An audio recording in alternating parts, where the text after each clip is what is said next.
By yellow jackets, I mean people who show up uninvited in your front yard wearing a yellow jacket and a badge, and they say, "We're from the government and we're here to help." I feared that they were there to shut us down. Some came as certified letters in the mail. Others came as site visits and talks with me personally. Bottom line, I had found myself to be out of compliance with various government codes I hadn't even known existed. What a downer. But it's not really the yellow jackets that had me down. You see, I have one neighbor who is not hunky-dory about our operation. This one neighbor got another neighbor who lives literally a mile down the road, and then a third neighbor another mile down to get up in arms about my glamping operation. This is a popular problem in the glamping community, and it can be humiliating. You feel as if you're being accused of a crime, as if you're running a drug lab in your basement or something. But while other hosts share of yellow jackets shutting them down, I have not found this to be totally true. Glamping hosts have neighbors who try to shut them down. The government folks are usually folks that come and visit who are merely enforcing their municipality rules and regulations. Keeping this in mind helped me weather the storm that was coming my way. Now, how did I respond to the Yellow Jackets? When they kindly asked me to see my operation, I suppose I could have resisted. I responded like I would with any enforcement officer, with kindness, respect, and a genuine attempt to understand the code they were enforcing. It's not the officer's fault that the various codes, building codes, health codes, zoning codes. Instead, I listened to them and took their advice to install a septic tank, get permits for structures, and seek a special use permit with my property. You're going to learn about all of these in 8 weeks to launch. I also got a lawyer. Now, I had a lot on the line up at this point. I had quit my teaching job. I sold a previous business. Wendy and I realigned our family goals. We were all in. We had so many plans to enter the glamping world and crush it. And it seemed like a few neighbors were threatening everything. But I wasn't about to let them win. While my lawyer helped guide me through the processes and the law and what was my rights as well as what my neighbors' rights were, he quite strongly advised me to reach out to my neighbors and reason with them about my operation. And I did, or at least tried. I reached out with my hat in hand and attempted to persuade them. They would have none of that. They took their fight door to door and even to social media. They cried, "Our beautiful rural community is about to be changed forever."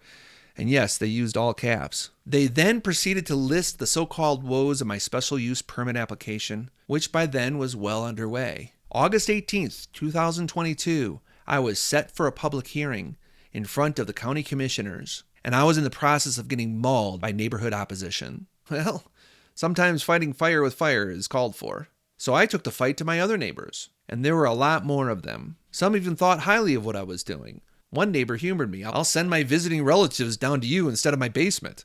I kindly asked my neighbors what they would like to see in a neighboring glamping operation, and many of their suggestions became part of my site development plan. Some of them even went on social media and defended me on my behalf. In the end, I won the neighborhood fight. The opposition grew to no more than 3, and before the public hearing came to date, it dwindled down to just 1.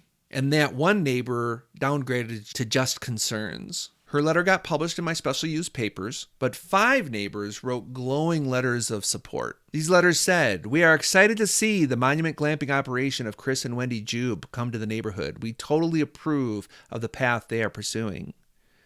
Another said, "During those past 3 years, our property and quality of life has not been impacted by additional traffic or noise from visitors to their property in coordination with their business."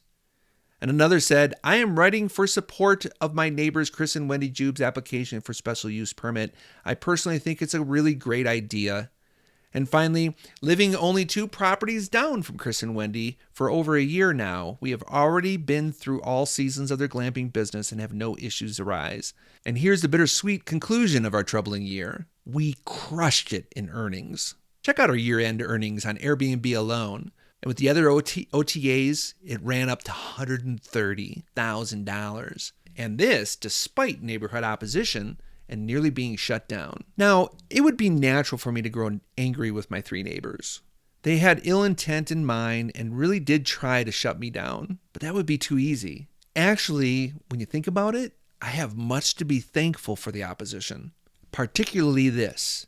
My opposition helping legitimize monument glamping. And I'm not unique. This is how glamping businesses evolve. This is how any business evolves. A business meets a market need, shoots out of the gate making great money, and it feels great. But the heavy arm of conventional thinking comes in, typically enforced in codes and laws, and it pushes back, and it appears to bring things down. The reality is, however, businesses who embrace this evolution and conform to the standards of a greater community are the businesses who push themselves up to a level of legitimacy that galvanizes their success. The great irony in this is that entrepreneurs hate this kind of thinking. It runs against their very core. But I believe life is lived outside the margins. Now, I get irritated with agencies and officers and even neighbors who tell me what to do or what not to do with my property. It's my business. I've met aspiring glamping operators